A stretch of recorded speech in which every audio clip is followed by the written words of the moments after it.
A Fox News alert for you. Florida bracing for a direct hit from the hurricane. The Category 4 set to hit the state in just hours. And a new report finds nearly half of Florida homes in hazard zones do not have flood insurance. Wow. So how can you protect your home, and what about your car or your business? Bob Massi joins us now with some of those answers. Just that stat, good morning to you, that Todd just read. Half of the homes in Florida in hazard zones don't have flood insurance. That is alarming. Yeah, I mean, a lot of these coastlines, Abby, they actually, unless you go out and buy your own flood insurance, your homeowner's insurance won't cover it.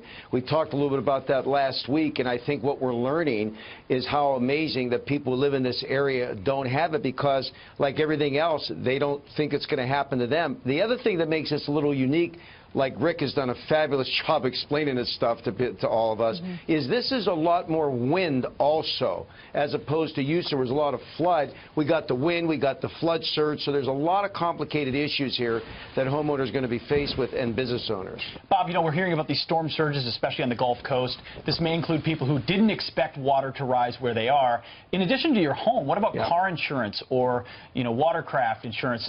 Does a hurricane count in those situations? Well, as it relates, Pete, with cars, usually your comprehensive will cover car losses, and you get into some salvage issues also once we get to the place where people are able to function again. Watercraft, generally speaking, no. The insurance doesn't cover it. There is certain type of coverage you could buy for watercraft, vehicles, boats, things like that, but generally speaking, your homeowner's insurance will not cover those type of things. Wow. And how about businesses? Because that's something we don't even really think about. Based on how it's zoned, they may even be closer to the water. So what's a business, are most businesses covered for something like this? Or how about loss of income? There's a thing called business interference insurance, and that is what it says. In other words, if for some reason, as a result of fire, could be hurricanes, tornadoes, whatever, you lose your income, then business interference insurance steps in and pays a portion of what your monthly overhead is. You talk about what about people that are leasing their places for restaurants or retail stores? What about the rents there? Your employees, how are their employees going to be paid? Business interference insurance could cover some of those type of expenses while this is all going on. Right. And a lot of businesses that are well informed, they have business interference insurance. Bob, I know it's very complicated, but let's talk about flood insurance, the federal-private dichotomy that exists with regard to flood insurance. It's complicated.